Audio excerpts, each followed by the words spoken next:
Hello students, कैसे हैं आप सब लोग। Welcome to Shivam sir civil classes. तो चलिए, अगर आप हिंदी मीडियम के स्टूडेंट हैं तो मेरा एक नोट सुन लीजिए, क्योंकि हिंदी मीडियम के स्टूडेंट्स के साथ थोड़ी दिक्कत ये आती है कि कॉम्पिटिटिव एग्जाम्स की जो बुक्स होती हैं वो हिंदी में प्रॉपर तरीके से अभी मार्केट में अवेलेबल नहीं है, जो है भी काफी कंफ्यूजिंग है और कंटेंट भी काफी कम है। हमारे पास अपकमिंग जो वैकेंसीज है या अपकमिंग जो एग्जाम है, बीटीएससी जेई का है, यूपी ट्रिपल एससी जेई का है, यूकेपीएससी जेई का है, और इसके अलावा आप एमपी व्यापम भी इसमें इंक्लूड कर सकते हो। ठीक है, और इसके अलावा राजस्थान जेई भी आप इंक्लूड कर सकते हो। तो जो भी हमारे स्टेट है जहाँ पर हिंदी में भी डिप्लोमा होता है, ठीक है, उन बच्चों को काफी प्रॉब्लम्स झेलनी पड़ती है। क्योंकि देखिए, आपको अगर कंपटीशन निकालना है तो आपको बीटेक की बुक्स को फॉलो करना ही पड़ेगा, और वो आती है इंग्लिश में। प्रॉपर जो आपकी डिप्लोमा वाली बुक्स है उसमें थोड़ा सा लेवल की कमी है। बेसिक्स अंडरस्टैंडिंग के लिए वो बहुत अच्छी किताब होती है। डिप्लोमा अगर आप की किताब आप पढ़ोगे तो बेसिक्स आपके बहुत अच्छे से क्लियर हो जाएंगे, लेकिन कंपटीशन नहीं निकल पाएगा। उसके लिए आपको थोड़ा कंटेंट बढ़ाना पड़ेगा, जो कि आपको बीटेक की बुक्स में मिलता है। खैर, मैं आपको ये भी नहीं बोल रहा कि बीटेक की बुक खरीदिए, क्योंकि एक तो बुक थोड़ा साइज ज्यादा हो जाएगा, और दूसरा वो आती है इंग्लिश मीडियम में। तो अगर आपको कंटेंट हिंदी में मिल जाए तो आपके लिए बेहतर होगा। तो आज से हमारी जो सॉइल मैकेनिक्स की क्लास है या सारी क्लासेस हैं वो सब हिंदी में भी चलेंगी। ठीक है, और मोस्टली हम प्रायोरिटी हिंदी को ही देंगे। ठीक है, देखिए, हिंदी में अगर आप लिखोगे तो 2 महीने बाद भी अगर आप अपने नोट्स को पढ़ोगे, उन कॉन्सेप्ट्स को पढ़ोगे, तो बहुत आसानी से समझ में आ जाएगा। ठीक है, क्योंकि होता क्या है कि टीचर्स थोड़ी मेहनत कम करते हैं, इंग्लिश में कंटेंट आसानी से मिल जाता है, और इस चक्कर से स्टूडेंट को भी फोर्स किया जाता है कि वो भी इंग्लिश में ही कंटेंट पढ़े। अब जिसने मान लो 10वीं या 12वीं या डिप्लोमा हिंदी से किया है, ठीक है, तो वो हिंदी में थोड़ा ज्यादा बेहतर महसूस करता है। ठीक है, तो अब आपको टेंशन लेने की जरूरत नहीं है। ठीक है, पूरा कंटेंट हिंदी में आएगा। आप अपने कॉन्सेप्ट समझिए, आपको बिल्कुल भी इंग्लिश में कन्वर्ट होने की जरूरत नहीं है। अगर आप इंग्लिश में कन्वर्ट होगे तो आप 1-2 साल तो बस आपको कॉन्सेप्ट क्लियर करने में ही लग जाएगा, नोट्स बनाने में ही लग जाएंगे, समझने में ही लग जाएगा। फिर आप जब इंग्लिश में पूरा प्रॉपर जाने की कोशिश करोगे तो ठीक है, तो जाने की जरूरत ही क्यों है। जब पेपर हिंदी और इंग्लिश दोनों में छप रहा है तो आप क्यों इंग्लिश मीडियम में कन्वर्ट हो रहे हो। आप हिंदी में पेपर पढ़ो, हिंदी में जवाब सोचो और हिंदी में ही जवाब दे दो। कॉन्सेप्ट क्लियर है तो फॉर्मूला क्लियर है तो सेम ही चीज है। ठीक है, कोई खास फर्क पड़ेगा नहीं। टेक्निकल टर्म्स सारी इंग्लिश में ही होती हैं, उनको हिंदी में भी अब मैं आपको दिखाऊंगा। आप टेंशन मत लो, बस आपको लेक्चर जो मैं पढ़ाऊं, ठीक है, वो पूरा कंप्लीट देखना है। ठीक है, चलिए शुरुआत करते हैं अपनी सॉइल मैकेनिक्स की। हाँ, तो सॉइल मैकेनिक्स हमारा पहला चैप्टर। ठीक है, हेडिंग डाल दीजिए कॉपी में। नोट्स भी आप खुद बनाइए, कोशिश करिए। वैसे मैं आपको प्रोवाइड करा ही रहा हूँ, लेकिन खुद बनाएंगे तो ज्यादा बेहतर है। ठीक है, खुद का लिखा हुआ हमेशा लंबे समय तक याद रहता है। तो soil mechanics chapter number 1, types of soil. सबसे पहले ये देखो, पहली क्लास है तो थोड़ा इंट्रोडक्शन कर लेते हैं। सॉइल मैकेनिक्स है क्या। तो अगर आपको याद होगा, मैकेनिक्स आपने पढ़ी है। ठीक है, मैकेनिक्स पढ़ी है, जहां पर फोर्सेस के बारे में पढ़ते हैं, यांत्रिकी जो अप्लाइड मैकेनिक्स चैप्टर होता है। ठीक है, अब अप्लाइड मैकेनिक्स के नियम जब आप सॉइल पे लगाते हो तो सॉइल मैकेनिक्स बन जाता है, जब आप फ्लूइड पे लगाते हो तो फ्लूइड मैकेनिक्स बन जाता है। यहाँ पर हम देखते हैं कि सॉइल में वाटर या कोई अन्य फोर्सेस किस तरीके से काम कर रही हैं, और इसी स्टडी को, इसी सब्जेक्ट को हम बोलते हैं सॉइल मैकेनिक्स। अगर आपको कॉलेज का याद होगा, कॉलेज में तो हम सॉइल मैकेनिक्स बोल देते हैं, लेकिन जिन बच्चों ने बीटेक किया होगा उन्होंने सॉइल मैकेनिक्स की जगह इसको बोला होगा जियो टेक्निकल इंजीनियरिंग। जियो टेक्निकल इंजीनियरिंग। तो असल में यही सब्जेक्ट हमारा जियो टेक्निकल इंजीनियरिंग भी है, इसको जियोटेक भी बोलते हैं। ठीक है, बीटेक वाले स्टूडेंट जियोटेक बोलते हैं और डिप्लोमा वाले स्टूडेंट सॉइल मैकेनिक्स बोलते हैं। ठीक है, बीटेक वाले स्टूडेंट्स 2 पार्ट्स में पढ़ते हैं। एक सेमेस्टर में जियोटेक का एक पार्ट पढ़ते हैं सॉइल मैकेनिक्स, तो फर्स्ट पार्ट में वो सॉइल मैकेनिक्स पढ़ लेते हैं, और दूसरे पार्ट में या दूसरे सेमेस्टर में वो फाउंडेशन इंजीनियरिंग पढ़ लेते हैं, फाउंडेशन इंजीनियरिंग। डिप्लोमा वाले स्टूडेंट्स फाउंडेशन इंजीनियरिंग उतना डेप्थ में नहीं पढ़ते, टाइप्स ऑफ फाउंडेशन के बाद वो मतलब ज्यादा गहराई में उस चीज का अध्ययन नहीं करते। तो अभी हमें दोनों पढ़ना है, अगर हमें कंपटीशन एग्जाम्स के बारे में सोचना है। ठीक है, तो हमें दोनों पढ़ना है। तैयारी का लेवल ये रखना है कि एसएससी के एग्जाम सॉल्व हो जाए। ठीक है, एसएससी जेई के एग्जाम का लेवल आपको रखना है, तब आपके सारे जो स्टेट एग्जाम्स है वो उसमें कवर हो जाते हैं। क्लियर, चलिए। इसके अलावा हम एई तक का लेवल को टच करेंगे, क्योंकि कुछ बच्चे हैं जिन्होंने डिप्लोमा बीटेक दोनों किया है, एई के एग्जाम भी देते हैं, तो हमें एई के लेवल को टच करना है। ठीक है, आईएएस के क्वेश्चन भी हम क्लास में सॉल्व करेंगे, क्योंकि एसएससी जेई में आईएएस के क्वेश्चन डायरेक्ट पूछे जाते हैं। और स्टेट एग्जाम से क्वेश्चन भी सॉल्व करेंगे। ठीक है, तो आपको बस बने रहना है, क्लासेस रेगुलर पढ़नी है, जो भी नोट्स में लिखा हूं अगर हिंदी में आप लिखना चाहते हो तो हिंदी में लिखिए, इंग्लिश में लिखना चाहते हो इंग्लिश में लिखिए। ठीक है, तो बाइलिंगुअल क्लासेस है, टेंशन मत लो, लेकिन हिंदी मीडियम स्टूडेंट्स के लिए स्पेशल है। हाँ, तो जैसे मैंने आपको बताया कि आपकी जो सॉइल मैकेनिक्स है ये जियोटेक्निकल इंजीनियरिंग का ही एक पार्ट है, जो आप और सॉइल मैकेनिक्स और फाउंडेशन इंजीनियरिंग दोनों किस में आ जाएगा, जियोटेक्निकल इंजीनियरिंग में आ जाएगा। ठीक है, चलिए तो सबसे पहले मैं आपको एक शख्स से मिलवाता हूँ जिसकी वजह से आपको सॉइल मैकेनिक्स पढ़नी पड़ रही है। खैर, सॉइल मैकेनिक्स पढ़ क्यों रहे हैं, तो आप जानते हो कि जितनी भी फाउंडेशंस है या जितनी भी बिल्डिंग्स है वो सब कहाँ पर बननी है, सॉइल के ऊपर ही बननी है। तो कल के दिन सॉइल के अंदर ही सेटलमेंट हो जाए, आपने तो कुछ नहीं किया, आपने बहुत बढ़िया बिल्डिंग बनाई, बहुत खर्चीली बिल्डिंग बनाई, एकदम कॉस्टली, लेकिन बाद में सेटलमेंट हो गया, दीवारों में क्रैक दिखने लग गया, यानी कि सॉइल का अध्ययन नहीं किया। आज की डेट में भी जनरल जब हम घर बनाते हैं जनरली, मतलब आप सामान्य तौर पर देखोगे तो कोई भी सॉइल का अध्ययन नहीं करता है। तो भविष्य में आपको थोड़ा बहुत सेटलमेंट देखने को मिलता है, तो दीवारों पर क्रैक देखने को मिलते हैं, फाउंडेशन में थोड़ा सा आपको जब सेटलमेंट होता है तो आपने देखा होगा कि कई बार आपके दीवार और जो कॉलम्स होते हैं उनके बीच में क्रैक देखने को मिलते हैं, तो उसके पीछे जो मेन रीजन होता है वो सेटलमेंट होता है। और अगर एक्सेसिव सेटलमेंट हो तो बाद में आपकी जो सॉइल है वो फेल भी हो सकती है, बिल्डिंग का स्ट्रक्चर भी फेल हो सकता है। ठीक है, चलिए, तो इसी वजह से हमें ये अध्ययन करना पड़ रहा है। तो ये इनका नाम आपने ध्यान रखना है। ठीक है, इनका नाम है डॉक्टर कार्ल टर्जागी, डॉक्टर कार्ल टर्जागी। इन्होंने एक बुक लिखी है अर्डबाउ मैकेनिक, और जितने भी कॉन्सेप्ट हम सॉइल मैकेनिक्स के ले रहे हैं उसी किताब से ले रहे हैं। ठीक है, तो सबसे पहला हमारे पास क्वेश्चन एग्जाम में क्या पूछा जाता है। ठीक है, देखिए हमें एग्जाम के पॉइंट ऑफ व्यू से भी सोचना है। ठीक है, तो कुछ एक्स्ट्रा नॉलेज मैं मतलब आपको देने की कोशिश जरूर करूंगा, लेकिन ज्यादा एक्स्ट्रा भी नहीं दे पाऊंगा। ठीक है, तो हमारे पास सबसे पहले ये डॉक्टर कार्ल टर्जागी का नाम इंपॉर्टेंट है। ठीक है, आपके पास क्वेश्चन आएगा एग्जाम में कि मृदा यांत्रिकी शब्द का प्रतिपादन किसने किया था, तो 1925 में। तो साल याद रखने की जरूरत नहीं है, आप बस क्या याद रख सकते हो कि डॉक्टर कार्ल टर्जागी ने दिया था। The soil mechanics term was coined by doctor Karl Terzaghi. ठीक है, और इसी वजह से अगर आपसे पूछा जाए फादर ऑफ सॉइल मैकेनिक्स किसे कहा जाता है, तो फादर ऑफ सॉइल मैकेनिक्स भी आपके डॉक्टर कार्ल टर्जागी हैं। ठीक है, तो ये वाला पॉइंट इंपॉर्टेंट है, हमारे एग्जाम में बहुत क्वेश्चन आया है रिपीट मोड पे। ठीक है, फादर ऑफ सॉइल मैकेनिक्स, मृदा यांत्रिकी के पिता, ये होते हैं आपके डॉक्टर कार्ल टर्जागी। क्लियर, और अभी मैंने आपको क्या बताया था, अब देखो ये तो क्वेश्चन आते रहता है, हो सकता है भविष्य में, ठीक है, मैंने आपको बोला थोड़ा एक्स्ट्रा नॉलेज भी दे दूंगा, हो सकता है भविष्य में इनकी किताब का नाम पूछ लिया जाए। ठीक है, क्योंकि अब क्वेश्चन का लेवल जैसे जैसे बढ़ रहा है तो कुछ एक्स्ट्रा पॉइंट भी आपको थोड़ा याद रखने पड़ेंगे, तो इनकी किताब का नाम आपको याद रखना है अर्डबाउ मैकेनिक। ठीक है, दूसरी भाषा में है, इंग्लिश में नहीं है। अर्ड, अब देखो तोड़ तोड़ के याद रखोगे तो बड़े नाम याद हो जाएंगे। ठीक है, अर्ड बाउ और मैकेनिक। ठीक है, अर्ड बाउ मैकेनिक, तो डॉक्टर कार्ल टर्जागी की बुक का नाम है, और मैक्सिमम कॉन्सेप्ट जो है आपकी सॉइल मैकेनिक्स से वो उसी किताब से लिए गए हैं। क्लियर, चलिए अब आते हैं सॉइल पे, तो एकदम बेसिक से शुरू कर रहे हैं। ठीक है, अगर आपने कॉलेज में पढ़ाई नहीं भी की है तो कोई फर्क नहीं पड़ता, एकदम बेसिक से शुरू कर रहे हैं। तो सबसे पहले आते हैं सॉइल पे। ठीक है, अब सॉइल बनती कैसे है, तो देखिए हमारे पास है रॉक्स। ठीक है, हिंदी में हम चट्टान कह सकते हैं, रॉक्स यानी कि चट्टाने। तो चट्टानों का होता है डिसइंटीग्रेशन। ठीक है, डिसइंटीग्रेशन, ये सब आप कॉपी में भी लिखोगे, टेंशन मतलब मैं अभी पीपीटी के माध्यम से आपको कॉपी में नोट्स जो लिखने हैं वो भी बता दूंगा, अभी मैं शॉर्ट में आपको समझा देता हूँ। ठीक है, डिसइंटीग्रेशन का मतलब क्या होता है, विघटन। तो सॉइल कैसे प्राप्त होती है, चट्टानों के विघटन से। ठीक है, आपके पास चट्टान है, किसी कारणवश ये चट्टान टूट गई। ठीक है, वातावरण में बारिश हो रही है, ठंडा गर्म हो रहा है। ठीक है, फ्रीजिंग थॉविंग इसे बोलते हैं, जहां पर टेम्परेचर ठंडा होता है एकदम तो फ्रीज हो जाता है, जम जाता है पत्थर, और फिर गलने भी लगता है, मतलब गलना तो गलत शब्द हो गया। ठीक है, फिर उसके बाद जब गर्मी पड़ती है तो थोड़ा सा टेम्परेचर बढ़ जाता है। क्लियर, फ्रीजिंग एंड थॉविंग वाली प्रोसेस होती है, और फिर हवाएं भी चलती हैं।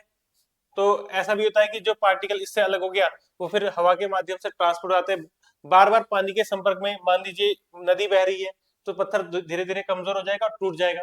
ठीक है, इस प्रोसेस को हम बोलते हैं वेदरिंग। वेदरिंग एक अपक्ष है, हिंदी में क्या कहेंगे हम इसे, अपक्ष है। ठीक है, दिख रहा है, कोई बात नहीं, कलर चेंज कर लेते हैं। ये कौन सी प्रोसेस थी जो मैंने आपको समझाई कि इसके लिए ये जो पत्थर अपनी पेरेंट रॉक को, ठीक है, ये पिता पत्थर है, पिता पत्थर मतलब पेरेंट रॉक, ठीक है, अब इसी के टुकड़े आगे जाके सॉइल का निर्माण करते हैं, ठीक है, किसके कारण? वेदरिंग के कारण, हिंदी में हम इसे बोलेंगे अपक्षय, ठीक है, अपक्षय के कारण, वेदरिंग के कारण पार्टिकल यहां से हट जाते हैं, ठीक है। तो सबसे पहले हमसे पूछा जाएगा सॉइल क्या है, तो सॉइल बनती है डिसइंटीग्रेशन से, ठीक है, चट्टानों के विघटन से, इसे नोट कर लीजिए कॉपी में, produced by disintegration of rock, ठीक है, simple, produced by disintegration of rock, clear, चलो समझ में आ रहा है, ठीक है। अब एक क्वेश्चन देख लेते हैं, जैसे D triple S P JE में पूछा गया था, formation of soil is known as, ठीक है, मृदा के निर्माण की प्रक्रिया को क्या कहते हैं? तो अगर आपको पता है तो थोड़ा सा एक तुक्का लगा लो, अगर नहीं पता है तो तुक्का भी लगा दो। देखिए क्वेश्चन के जवाब हमेशा आपके दिमाग में रहने चाहिए, आप कॉपी में लिख दो कि इसका आंसर बी है, अगर नहीं होगा तो गलत हो जाएगा, और हमेशा ध्यान रखिए गलत आंसर लंबे समय तक याद रहता है, अगर आपने कोई गलती की है तो वो लंबे समय तक याद रहेगा, ठीक है। चलिए, तो फॉर्मेशन ऑफ सॉइल को क्या कहते हैं? पेडोजेनेसिस कहते हैं, ठीक है, क्या कहते हैं? तो जिन्होंने ए सोचा होगा दिमाग में, इसे कहते हैं पेडोजेनेसिस, क्लियर, ये ध्यान में रखना है, आप चाहो तो अपने नोट्स में भी ऐड कर लो, ठीक है, डालिए हेडिंग पेडोजेनेसिस, पेडोजेनेसिस को ही हम क्या बोलेंगे? सॉइल जेनेसिस, ठीक है, पेडोजेनेसिस को ही हम सॉइल जेनेसिस भी कहते हैं, ठीक है, जेनेसिस मतलब उत्पत्ति, ठीक है, तो मृदा की उत्पत्ति। चलिए, तो सॉइल जेनेसिस और paedogenesis is the study of the soil, ठीक है, study of origin and formation, ठीक है, origin and formation of the soil, मृदा की उत्पत्ति और गठन का जो अध्ययन है, इसी को हम कहते हैं पेडोजेनेसिस, ठीक है, तो ये भी आपके नोट्स में लिखा होना चाहिए, क्लियर, इतना समझ में आ गया। अब ये मृदा कैसे बनी? ये मृदा ऐसे बनी, जैसे मैंने आपको बताया कि सबसे पहले हमारे पास क्या थी, हमारे पास सबसे पहले थी चट्टानें, समझ जाइए पहले, फिर आप नोट कर लेना, जो नोट करने वाला कंटेंट होगा ना वो मैं आपको पीपीटी फॉर्मेट में दूंगा, क्योंकि कभी कभी मेरी हैंडराइटिंग खराब सी बनती है, ठीक है, तो मैं आपको समझा देता हूँ पहले पहले आप तो समझाने वाले पार्ट में आप नोट मत किया कीजिए, ठीक है, और जब आप नोट करते हो तो आप वैसे वीडियो पॉज भी कर सकते हो, ठीक है, ऑनलाइन क्लासेस का फायदा यही है कि आप टीचर को रोक सकते हो। चलिए, ये चट्टान है, चट्टान का क्या हुआ? सबसे पहले विघटन, किसके कारण? तो अभी मैंने आपको बताया किसके कारण होता है, वेदरिंग के कारण, दो तरह की वेदरिंग होती है, फिजिकल और केमिकल, ठीक है, तो अभी लिखाता हूं आपको, तो अपक्षय के कारण पत्थर क्या हो गया? इससे अलग हो गया, ठीक है, फिर हवा चली, पानी चला, या ग्लेशियर एक जगह से दूसरी जगह जाते हैं, तो ये भी एक जगह से दूसरी जगह चले गए, पत्थर भी चले गए, इसके साथ जो सॉइल पार्टिकल थे वो भी चले गए, ठीक है, यानी कि वेदरिंग के बाद क्या होता है? सॉइल का ट्रांसपोर्टेशन होता है, ठीक है, सॉइल एक जगह से दूसरी जगह जाती है, तो ट्रांसपोर्टेशन, यानी कि हिंदी में हम इसे कहेंगे परिवहन, मृदा का क्या हो गया? परिवहन हो गया, और फिर कहीं निचली जगह में जाके ये जमना कहीं अटक जाएंगी, ठीक है, निचली जगह बहते जा रही है, ट्रांसपोर्ट हो रहा है, और कहीं पर किनारों पे जम जाएंगी तो डिपोजिशन हो जाएगा, ठीक है, तो अगली प्रोसेस सॉइल के निर्माण में आपको क्या देखने को मिलेगी?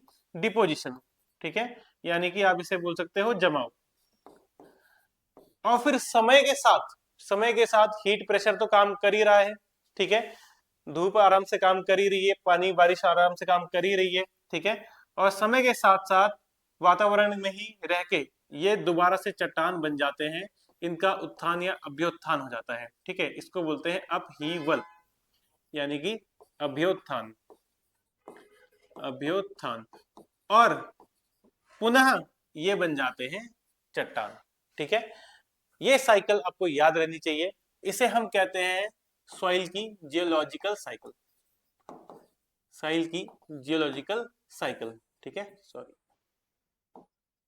साइकिल, क्लियर, तो ये टर्म आपको याद रखनी है, जियोलॉजिकल साइकिल, एग्जाम में आपसे पूछा जाएगा, ठीक है, तो मैं अच्छी हैंडराइटिंग के साथ दिखाता हूं, क्योंकि कुछ बच्चों को हो सकता है हैंडराइटिंग समझ ना आए, तो ये प्रोसेस आपको ध्यान में रखनी है कि सबसे पहला, ठीक है, सबसे पहला जो पार्ट होता है वो क्या होगा? वो होगा एग्जिस्टिंग रॉक का वेदरिंग, ठीक है, सबसे पहला जो प्रोसेस होगा वो होगा वेदरिंग, ठीक है, वेदरिंग के बाद उसका डिसइंटीग्रेशन होगा, डिसइंटीग्रेशन के बाद दूसरा जो स्टेप आपको ध्यान में रखना है वो क्या होगा? ट्रांसपोर्टेशन, आप चाहो तो इसको भी जोड़ सकते हो कि वेदरिंग से डिसइंटीग्रेशन होता है, ठीक है, फिर ट्रांसपोर्टेशन के बाद क्या होता है? डिपोजिशन एक जगह जमाव हो जाएगा, हिंदी में इसे निक्षेप भी कह सकते हो या जमाव भी कह सकते हो, ठीक है, लिख देना कहीं पे जमाव। और उसके बाद हो जाएगा अभ्युत्थान, ठीक है। तो ये 4 पॉइंट आपको ध्यान में रखने हैं और फिर से आपको पुनः रॉक बन जाएगी। तो ये साइकिल चलते ही रहेगा, मृदा आपको मिलती रहेगी, ठीक है। तो हमारे एग्जाम में ये क्वेश्चन आता है, ठीक है। क्वेश्चन आपसे सीक्वेंस में याद रखना है, ठीक है, ऐसे नहीं सिर्फ याद कर लिया चारों पॉइंट, सीक्वेंस में याद रखना है क्वेश्चन। जैसे आप देख रहे हो, ठीक है, कौन से एग्जाम में आया है, राजस्थान एई में क्वेश्चन पूछा गया है, which is the geological cycle for the formation of soil, ठीक है, मृदा के निर्माण के लिए सही भूवैज्ञानिक चक्र कौन सा है।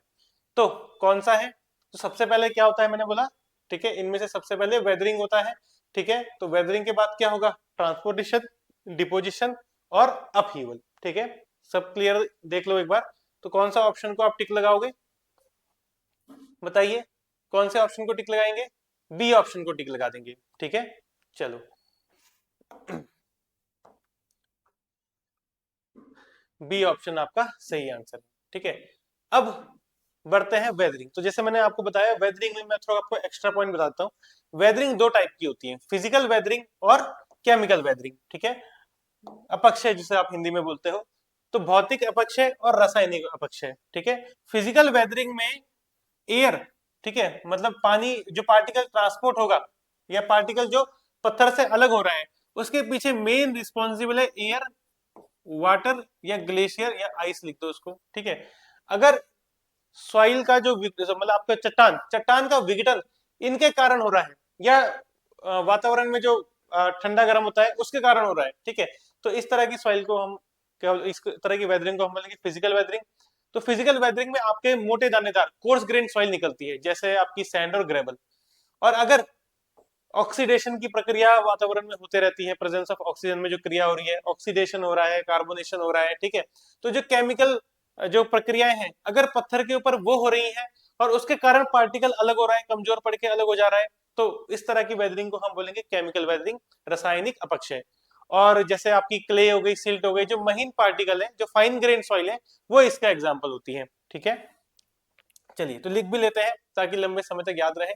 तो सबसे पहले लिखिए फिजिकल वेदरिंग, ठीक है। फिजिकल वेदरिंग में पहला पॉइंट आप लिखोगे, यहाँ पर सॉइल के पीछे जो बॉडी इंपॉर्टेंट है, जो सॉइल के पार्टिकल को अलग कर रही है, वो कौन सी रहने वाली है, वो रहने वाली है विंड, वाटर, एयर, मैंने अच्छा विंड आ गया एयर में, ठीक है, विंड, वाटर एंड ग्लेशियर, ठीक है। तो हवा, पानी और हिमनद की क्रिया के कारण चट्टानों का विघटन होता है, या फिर मैंने आपको क्या बोला, जमने और मतलब फ्रीजिंग एंड थॉविंग प्रोसेस बोलते हैं उसको, ठीक है। ध्यान रखना ये शब्द आपको आगे चल के कई बार सुनने को मिलेगा, फ्रीजिंग एंड थॉविंग, ठीक है। तो इसको थॉविंग मतलब थोड़ा टेम्परेचर ज्यादा हो गया, फ्रीजिंग मतलब जम गया और फिर टेम्परेचर ज्यादा हो गया, तो ये बार बार जो वेरिएशन आ रहा है टेम्परेचर में, उसके कारण भी पत्थर कमजोर पड़ता है और पार्टिकल पत्थर से अलग हो जाता है, ठीक है। और इसके अलावा इससे हमें कौन सी सॉइल मिलेगी, तो लार्ज साइज पार्टिकल मिलेंगे जिसको कोर्स ग्रेन सॉइल बोलते हैं, ठीक है। आगे चल के हमारे पास इंडेक्स प्रॉपर्टीज और क्लासिफिकेशन ऑफ सॉइल भी है, ठीक है, तो वहां पर मैं आपको प्रॉपर इनके साइजेस भी लिखाऊंगा। तो हमारे पास सैंड और ग्रेवल भी है, जो आपकी कौन सी वेदरिंग से मिलता है, फिजिकल वेदरिंग से। तो ये क्वेश्चन एग्जाम में आ सकता है, ठीक है, कि सैंड या ग्रेवल किस तरह की वेदरिंग से प्राप्त होते हैं, ठीक है। ऐसे ही इस तरह की जो सॉइल होती है, ये अपने जो मिनरल है, ठीक है, अपने खनिजों और संरचना को मूल चट्टान के समान बनाए रखती है, ठीक है। यानी कि यहाँ पर आपका जो सॉइल का या कंपोजिशन है, वो जो पेरेंट रॉक, ठीक है, पेरेंट रॉक ध्यान में रहेगा ना, जो आपकी मेन रॉक चट्टान थी, तो जो मृदा मिलेगी उसका कंपोजिशन और उसके टेक्सचर और उसका जो आपका मिनरल होगा, वो वही होगा जो आपके पेरेंट रॉक में होता है, ठीक है, उसमें कोई चेंज नहीं आता, ठीक है, सेम टू सेम वैसे के वैसी सॉइल मिलती है। लेकिन अगर वेदरिंग कैसी रही, वेदरिंग रही केमिकल वेदरिंग, ठीक है, रासायनिक अपक्षय रहा, तब क्या होगा, तब सॉइल के पार्टिकल्स, सॉइल के मिनरल्स में चेंज आ जाएगा, ठीक है। डेफिनेशन आप लिखना चाहते हैं तो लिख सकते हैं, शॉर्टकट में लिख देना, रासायनिक प्रक्रिया के परिणाम स्वरूप पानी की क्रिया के कारण मूल चट्टान के खनिज रूप में परिवर्तन हो जाता है, ठीक है। यानी कि अब अगर उसके नाम लिखने हैं आपको, तो आप लिख देना कि प्रक्रिया कौन कौन सी है, जैसे ऑक्सीडेशन की प्रक्रिया होती है, ठीक है, हिंदी में ऑक्सीकरण बोलते हैं, कार्बोनेशन होता है, ठीक है, इनके कारण मूल चट्टान में मिनरल्स में ही चेंजेस आ जाते हैं, ठीक है। इस तरह की वेदरिंग को हम बोलेंगे केमिकल वेदरिंग, ठीक है, क्लियर। और यहाँ पर आपके मिनरल कंपोजिशन बदल जाएगा, और हमारा एग्जाम्पल क्या रहेगा इसमें, क्ले और सिल्ट, क्लियर। तो आई होप आप लोगों को समझ में आया हो कि फिजिकल वेदरिंग और केमिकल वेदरिंग के बीच में क्या अंतर होता है। ठीक है, चलिए आगे बढ़े। ठीक है, तो अब आप हेडिंग डालिए कॉपी में, टाइप्स ऑफ सॉइल। तो अब मैं आपको मेन टॉपिक कराता हूँ जहाँ से क्वेश्चन सबसे ज्यादा पूछे जाते हैं, सॉइल के कितने टाइप्स होते हैं। ठीक है, तो अलग अलग प्रकार के सॉइल है बस। ठीक है, हम क्लासिफिकेशन नहीं करेंगे, वो अलग चैप्टर आएगा। हम बस अलग अलग सॉइल्स के जो नाम है, ठीक है, उनको लिखेंगे। चलो सॉरी, आगे बढ़िया। ठीक है, सबसे पहले आते हैं रेसिडुअल सॉइल में। सबसे पहले आएंगे रेसिडुअल सॉइल में। ठीक है, तो ये आपकी पेरेंट रॉक है, ये चट्टान थी। ठीक है, चट्टान का जो मूल रूप है उसको पेरेंट रॉक बोल दिया। ठीक है, अब वेदरिंग हुई, किसी भी कारण पार्टिकल चट्टान से अलग हुआ। ठीक है, तो मान लो ये पार्टिकल चट्टान से अलग हो गया। ठीक है, ये चट्टान का पार्ट नहीं है, अलग हो गया, लेकिन चट्टान के ऊपर ही बैठा हुआ है।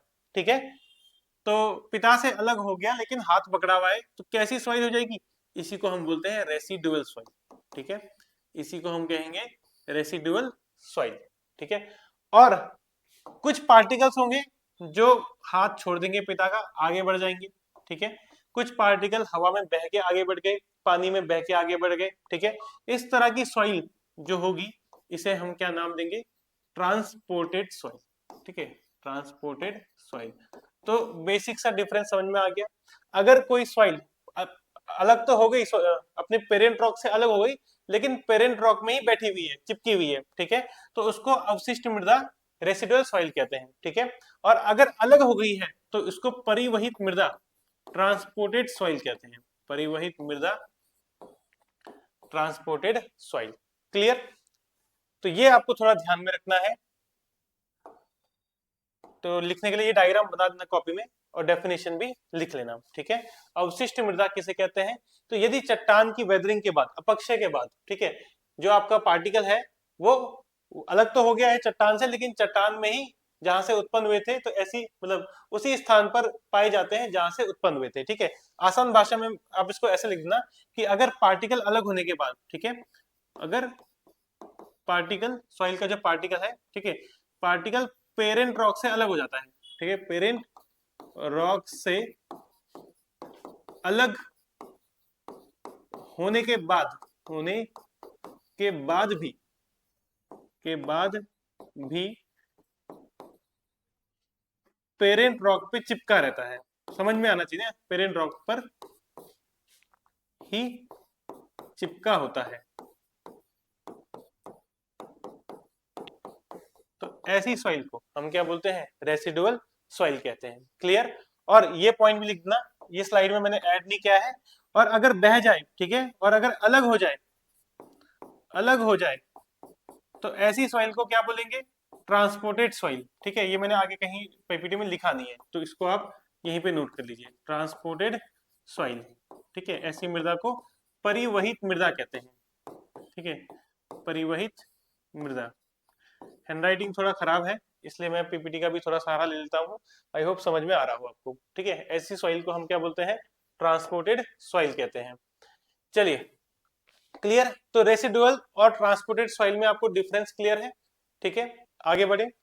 तो अब ट्रांसपोर्टेड का एक टाइप है हमारे पास, ट्रांसपोर्टेड का एक टाइप है। अब यहाँ से क्वेश्चन आपसे क्या पूछे जाएंगे, जैसे नदी में बहने वाली जो मृदा होती है उसे हम क्या कहते हैं? ठीक है, तो सबसे पहले ही हमारे पास सॉइल है एल्यूवियल सॉइल। ठीक है, सबसे ज्यादा एग्जाम में क्वेश्चन जो आता है जलोढ़ मृदा, एल्यूवियल सॉइल का पूछा जाता है। और जैसे आप डायग्राम देख ही रहे हैं, ठीक है, यहाँ पर सॉइल नदी में बह के आपके खेतों तक पहुंचती है। ठीक है, तो इसे हम जलोढ़ मृदा कहते हैं, या जो भी नदी में बहने वाली जो सॉइल है। ठीक है, तो डिपोजिटेड बाय रिवर। ठीक है, नदी द्वारा परिवहित पानी, ठीक है, या नदी के पानी द्वारा कहीं पर जमा हो गया, उसको हम एल्यूवियल सॉइल कहते हैं। और इसमें आपको एक सबसे इंपॉर्टेंट पॉइंट देखिए, ध्यान में रखना है, ये अत्यधिक उपजाऊ होती है, अत्यधिक उपजाऊ मृदा होती है। ठीक है, इसको कहीं पे नोट कर लीजिए, उपजाऊ, अत्यधिक उपजाऊ मृदा, यानी कि वेरी वेरी फर्टाइल। ठीक है, वेरी फर्टाइल सॉइल। ठीक है, अत्यधिक उपजाऊ मृदा, एल्यूवियल सॉइल। क्वेश्चन एग्जाम में यही आता है कि रिवर से ट्रांसपोर्ट होने वाली सॉइल एल्यूवल सॉइल, और इसकी खास बात क्या है, ये होती है अत्यधिक उपजाऊ। ठीक है, अगर हमारे खेतों तक जलोढ़ मृदा पहुंचती है तो खेतों की जो उपजाऊपन है वो बढ़ जाएगा। क्लियर। चलिए नेक्स्ट आते हैं। नेक्स्ट सॉइल का गेस करिए। तालाब दिख गया, तालाब मतलब लेक दिख गया। ठीक है, लेक के बॉटम में जो सॉइल पाई जाती है, इस तरह की सॉइल को हम कहते हैं लेकस्ट्रीन सॉइल। तो नंबर 2 पे या नंबर 3 जो भी आप नंबरिंग दे रहे हो। ठीक है, नेक्स्ट लिखिए लेकस्ट्रीन सॉइल। ठीक है, तो पहली सॉइल को रेसिडुअल अगर नंबरिंग करो तो पहला रेसिडुअल हो गया, दूसरा ट्रांसपोर्टेड सॉइल हो गया, तीसरा आपका एल्यूवल सॉइल, चौथा नंबर आप इसको दे देना। ठीक है, ये है आपका लेकेस्ट्रीन सॉइल, हिंदी में इसका नाम है सरोवरीय मृदा या तरस्य मृदा। और सिंपल सी डेफिनेशन है लेक्स के बॉटम। ठीक है, लेक्स के बॉटम यानी कि लेक्स के बेड, जो आपका तालाब है उसके नीचे जो मिट्टी पाई जा रही है वो बहुत लंबे समय तक पानी में डूबी हुई है। ठीक है, और तालाब में रुका हुआ पानी होता है, तो उसका जो नेचर है, उसका जो टेक्सचर है, उसका जो मिनरल है वो थोड़ा सा चेंज हो जाता है। ठीक है, पानी में लंबे समय तक रहने के कारण, तो वो बाकी मृदा से थोड़ी अलग होती है। इस तरह की सॉइल को हम बोलते हैं सरोवरीय मृदा यानी कि लेकस्ट्रीन सॉइल। तो इसमें आप लिखिए deposited by still water like lakes, झील के शांत पानी द्वारा जमा जो मृदा होती है उसे लेकस्ट्रीन सॉइल कहते हैं, या झील की तली में बेड में जो मृदा जमा होती है उसे हम लेकस्ट्रीन कहते हैं। ठीक है, अब आते हैं मरीन। मरीन शब्द का मतलब भी समुद्री होता है, तो समुद्र में पाई जाने वाली मृदा नमकीन होगी। ठीक है, क्योंकि वो नमक वाले पानी के टच में रहती है, तो उसका एग्जाम्पल आप ध्यान में रख सकते हो बाई सी वाटर। ठीक है, समुद्र के पानी में पाई जाने वाली मृदा। ठीक है, समुद्र के पानी में पाई जाने वाली मृदा मृदा एग्जाम्पल याद रखना है मार्ल। ठीक है, हिंदी में लिखोगे तो ऐसे लिखना मार्ल।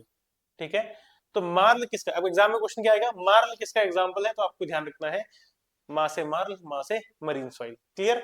चलिए आगे बढ़ते हैं। नेक्स्ट नेक्स्ट सॉइल क्या है आपकी, तो अगर अब आप देख रहे हो क्या फोटो आ गई, ये आ गए आपके बर्फीले पहाड़। ठीक है, ग्लेशियर आ गए। अब ग्लेशियर आ गए तो यहाँ जो सॉइल पाई जाती होगी इनका मिनरल अलग होगा। ठीक है, ये ठंडे वातावरण में है, बर्फ से जमी हुई है सॉइल, तो इनका वातावरण थोड़ा अलग है। ठीक है, इनका फॉर्मेशन अलग है, तो इनके जो क्रिस्टल्स हैं वो आपको अलग मिलेंगे, इनके मिनरल आपको अलग मिलेंगे। ठीक है, तो ग्लेशियर ध्यान रखना, ग्लेशियर में पाई जाने वाली सॉइल। ठीक है, या ग्लेशियर से जो ट्रांसपोर्ट हो रही है इस सॉइल को हम बोलते हैं ग्लेशियल सॉइल। ठीक है, हिंदी में बोलते हैं हिमनद मिट्टी, ग्लेशियल सॉइल, हिमनद मिट्टी। अब अगर वो यहां पर, ठीक है सब ध्यान दीजिए, अगर वो यहीं पर जमा है, ठीक है, तो इसको बोलेंगे हम ड्रिफ्ट। और अगर वो नीचे ट्रांसपोर्ट हो गई पिघल के, तो इसको बोलेंगे टिल। तो क्वेश्चन एग्जाम में आएगा टिल या ड्रिफ्ट किसका एग्जाम्पल होता है, टिल या ड्रिफ्ट किस सॉइल का एग्जाम्पल है, तो टिल या ड्रिफ्ट है आपका ग्लेशियल सॉइल का एग्जाम्पल।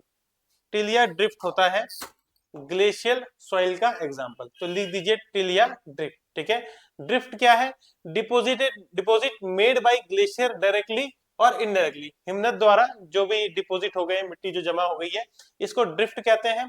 और टिल क्या है, made by melting of glacier. ठीक है, जब सॉइल पिघलती है, ठीक है, थोड़ी ट्रांसपोर्ट हो जाती है, तो ग्लेशियर पिघलने से आपकी टिल बनती है। खैर आपको बस नाम ध्यान में रखने हैं, टिल और ड्रिफ्ट सॉइल के नाम है जो किसके अंतर्गत आती है, ग्लेशियल सॉइल, हिमनद मिट्टी के अंदर आती है। क्लियर। चलिए नेक्स्ट आते हैं एलोइन। तो ये यहाँ पे एलोइन सॉइल जो है, इसमें ए से आपको थोड़ा एयर ध्यान में रह जाएगा, विंड ध्यान में रह जाएगा।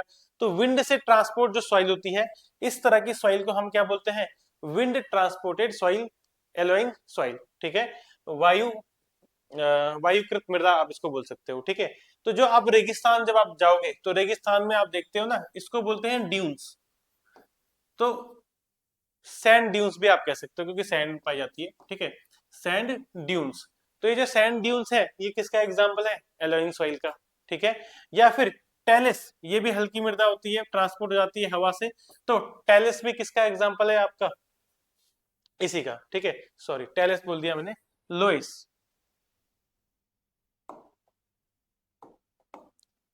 फिर एक और हल्की मृदा लोइस। ठीक है, तो ये दो नाम ध्यान में रखने हैं, लोइस और सैंड ड्यून्स। लोइस और सैंड ड्यून्स ये किसका एग्जाम्पल है, एल्वाइन सॉइल का एग्जाम्पल है। क्लियर, चलिए आगे बढ़े। ठीक है, नेक्स्ट है आपका gravity deposit. Gravity deposit soil, Telles इसका एग्जाम्पल ध्यान में रखना है, हिंदी में तालुस भी आप इसे कह सकते हो।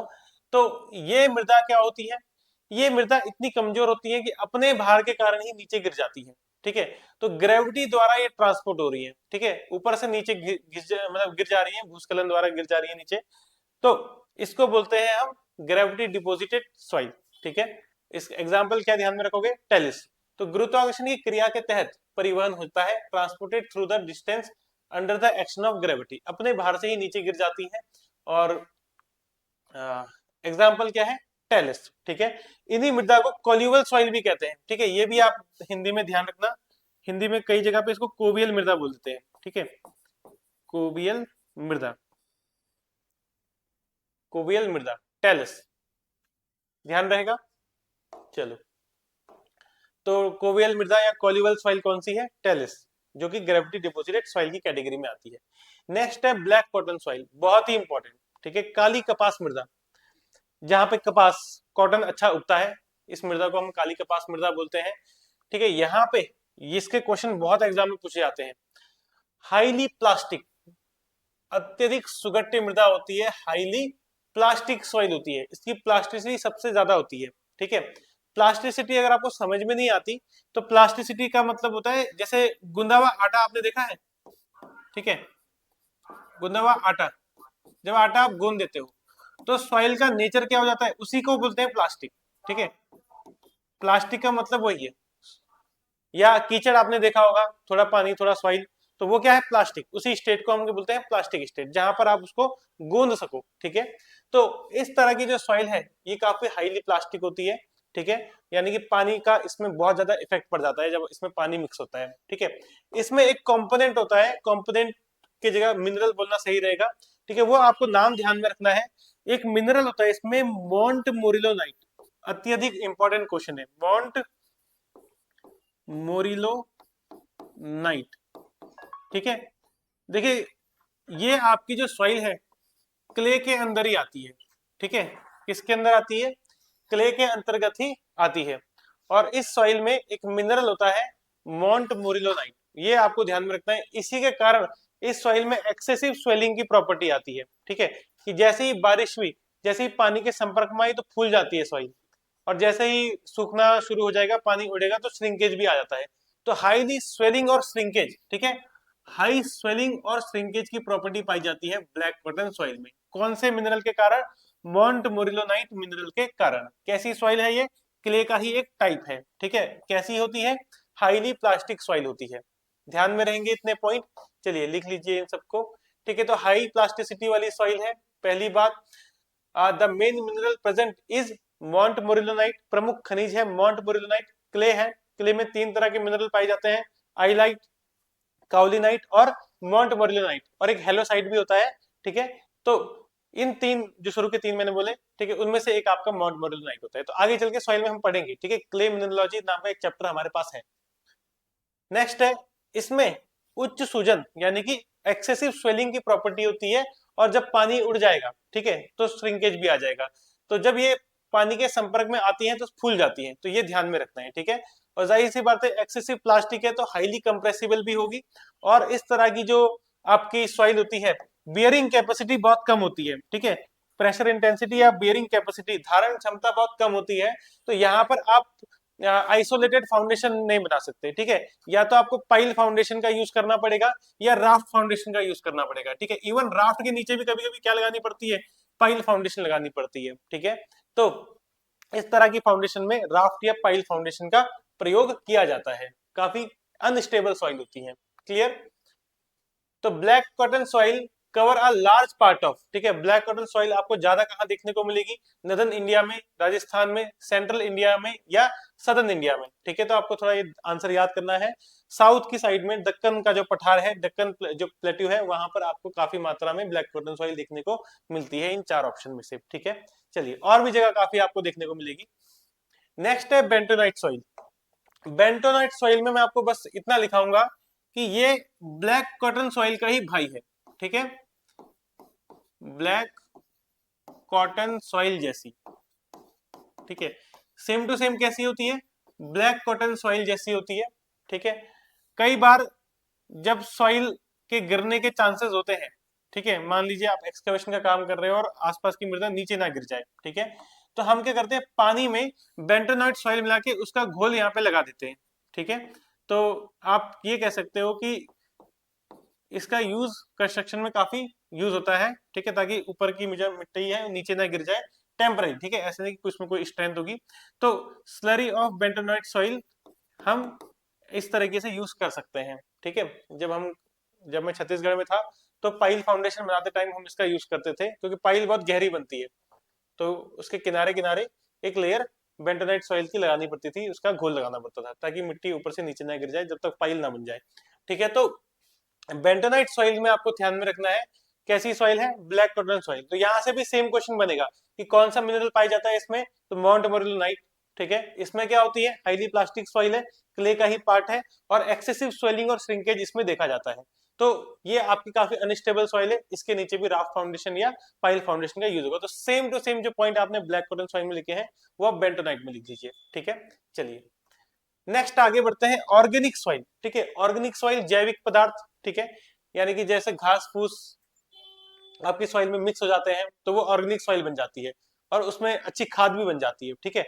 तो हमारे पास तीन एग्जांपल है, पीट, मक और ह्यूमस। ह्यूमस तो आपको पता ही है, खाद के रूप में हम इस सॉइल को यूज करते हैं, ठीक है। तो पीक, मक और ह्यूमस ये आपके क्या है, ऑर्गेनिक सॉइल के नाम है, ठीक है। जिसमें से मक से क्वेश्चन क्या आता है, तो मक से क्वेश्चन आता है कि जब हम पहाड़ को एक्सकवेट करते हैं, पहाड़ की खुदाई करते हैं, तो वहां से जो सॉइल प्राप्त होती है तो ऑर्गेनिक होती है, क्योंकि उसमें घास फूस होती है, तो मक उसका एग्जाम्पल है, ठीक है। ह्यूमस क्या है, तो यही सॉइल जब पूरे तरीके से इसके अंदर जो ऑर्गेनिक मैटर है वो पूरा डिकम्पोज हो जाए, तो उसी को हम क्या बोल देते हैं, ह्यूमस बोल देते हैं, बहुत उपजाऊ हो जाती है, ठीक है। और इनका कलर समय के साथ साथ क्या हो जाता है, ब्लैक हो जाता है। तो ब्लैक कलर ध्यान में रखना है, एग्जाम में क्वेश्चन पूछा भी गया है कि ऑर्गेनिक सॉइल का कलर क्या होता है, ब्लैक कलर होता है, क्लियर। चलिए, तो पीट क्या है, तो पीट में पार्शियली डिकेड प्लांट होंगे, ठीक है, यानी कि ऐसे पौधे होंगे जिनका डिकम्पोजिशन कंप्लीटली नहीं हुआ है, जिनका विघटन जो पूरी तरीके से सड़े नहीं है, ठीक है। फिर समय के साथ साथ धीरे धीरे सड़ते रहेंगे, फिर जब थोड़ा बहुत ज्यादा सड़ जाएंगे, ठीक है, हाईली डिकम्पोज, काफी ज्यादा सड़ जाएंगे, तो उसी सॉइल को हम मक भी बोल सकते हैं, ठीक है। उसमें डिकम्पोज मैटर क्या होगा, ज्यादा होगा, ठीक है। और जब आपका एकदम सॉइल का डार्क कलर हो जाएगा, ठीक है, डार्क कलर हो जाएगा, जो आपके उसमें पेड़ पौधे थे वो पूरे तरीके से फाइनल प्रोडक्ट क्या है, पूरे कंप्लीट डिपोजिशन हो चुका है, ठीक है, खाद ही बन चुके हैं, ठीक है। खाद आपका रंग देखा होगा ना, कलर काला काला होता है, ठीक है। तो उसी सॉइल का नाम ह्यूमस पड़ जाएगा। तो आपको थोड़ा ध्यान रखना है, पीट, मक और ह्यूमस ये तीनों सॉइल किस कैटेगरी में आती है, ऑर्गेनिक सॉइल की कैटेगरी में आती है, क्लियर। चलिए नेक्स्ट है टफ। टफ सॉइल किसे कहते हैं, टफ सॉइल आपकी ज्वालामुखी से प्राप्त होती है, शॉर्टकट में लिख दो, ज्वालामुखी से प्राप्त, small particles ejected from volcanoes, ठीक है। ज्वालामुखी से प्राप्त सॉइल को हम टफ कहते हैं, ठीक है, सॉइल का नाम है। तो विस्फोट के दौरान ज्वालामुखी से निकाले गए और हवा या पानी द्वारा जमा किए गए बहुत छोटे छोटे कणों को हम टफ कहते हैं, क्लियर। लोम सॉइल एग्जाम में बहुत क्वेश्चन इसके आते हैं, ठीक है, इतना ही आता है जितना आप देख रहे हो, ठीक है, ये क्वेश्चन रिपीट मोड पे चलता है। लोम सॉइल किसे कहते हैं, तो ऐसी सॉइल जिसमें सैंड भी हो, सिल्ट भी हो और क्ले भी हो, तीनों के मिश्रण हो, इस तरह की सॉइल को हम लोम सॉइल कहते हैं, लोमी सॉइल भी कह सकते हो, ठीक है। लोमी शब्द भी यहाँ पे क्वेश्चन में ऐसा आएगा कि लोमी सॉइल किसे कहते हैं, ठीक है। तो लोम सॉइल में आपका सिल्ट, क्ले, सैंड तीनों होता है, ठीक है। हिंदी में सिल्ट को गाद कहते हैं, ठीक है। क्ले को चिकनी मिट्टी भी बोल सकते हो और मृतिका भी कह सकते हो, ठीक है। जो बर्तन बनते हैं क्ले के बनते हैं। सैंड बालू कहलाता है, ठीक है। ग्रेवल इसमें नहीं आएगा, उसको बजरी कह लेते हैं, ठीक है। तो सिल्ट, क्ले और सैंड के तीनों के मिश्रण को हम लोम सॉइल कहते हैं, क्लियर। चलिए आगे बढ़ते हैं, आगे है आपका इनड्यूरेटेड क्ले, ठीक है। इनड्यूरेटेड क्ले क्या होगी, गर्मी और दबाव के कारण जो क्ले एकदम सख्त हो जाती है, टाइट हो जाती है, उस तरह की सॉइल को हम बोलते हैं इनड्यूरेटेड क्ले, ठीक है। तो गर्मी और दबाव, ठीक है, hardening of clay due to heat and pressure, clear. Next चलिए, तो इसको हम करेंगे थोड़ा बाद में। तो ये हमारा पहला लेक्चर टाइप्स ऑफ सॉइल समाप्त होता है, ठीक है। हर लेक्चर के 2 पार्ट होते हैं। तो पहला पार्ट में मैंने आपको थ्योरी पढ़ा दी, ठीक है, थ्योरी में मैंने आपको पढ़ा दिया टाइप्स ऑफ सॉइल, तो पहला चैप्टर हमारा समाप्त हो गया। दूसरा पार्ट आएगा एमसीक्यू। देखो अगर आप ये पार्ट नहीं देखोगे तो इसको पढ़ने का कोई फायदा है नहीं। थ्योरी कितनी भी पढ़ लो, एमसीक्यू तो लगाने ही है। थ्योरी कम पढ़नी है, एमसीक्यू ज्यादा लगाने हैं, ठीक है। आपको अगर एग्जाम क्वालिफाई करना है तो हजारों क्वेश्चन लगाने पड़ेंगे, वो भी बार बार। तो उसके लिए एमसीक्यू की प्रैक्टिस करनी पड़ेगी, ठीक है। तो अभी के लिए आप इसके नोट्स बनाइए, एप्लीकेशन में इसके नोट्स अपडेट हो जाएंगे, ठीक है। जो भी हिंदी मीडियम के स्टूडेंट्स हैं, अगर कोर्स से जुड़ना चाहते हैं तो ये सबसे लास्ट में मैं अपना प्रचार कर ही लेता हूँ, ठीक है। तो हमारा एप्लीकेशन है शिवम सर सिविल क्लासेस नाम से।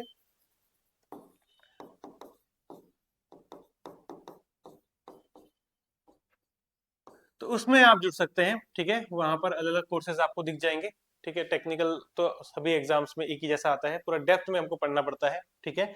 तो वहां पे अगर आप चाहें कहीं से भी हो, संकल्प बैच भी है और बीटीएससी जेई वालों के लिए अलग से बैच भी है, ठीक है, बिहार के स्टूडेंट्स के लिए। तो वहां से कोर्स भी परचेज कर सकते हैं और ये सब पीडीएफ भी आपके वहीं पर अपडेट हो जाती हैं। क्लियर? चलिए, और भी कोई जानकारी चाहिए तो आप मुझे पर्सनली मैसेज कर सकते हैं, ठीक है। ये हमारा मेरा फोन नंबर है 8279706437, ठीक है। तो अगर आपको क्लास पसंद आई हो तो कमेंट बॉक्स में आपने थम्स अप जरूर करना है और साथ ही साथ लाइक भी करना है। और अगर आप शेयर करेंगे तो बहुत अच्छी बात है। अगर आप चाहे इंग्लिश मीडियम से हो और आपके कोई हिंदी मीडियम के फ्रेंड्स हो तो उनको आप वीडियो शेयर कर सकते हैं, ठीक है, ताकि उन्हें पता चल जाए कि हिंदी मीडियम में भी एक बेहतरीन क्लास उनको मिल सकती है। चलिए, थैंक यू सो मच। तो वीडियो आपको कैसा लगा आप कमेंट सेक्शन में जरूर बताइएगा, ठीक है, अगर आपने पूरा देखा है तो। अब मिलेंगे हम अपने नेक्स्ट एमसीक्यू सेशन में।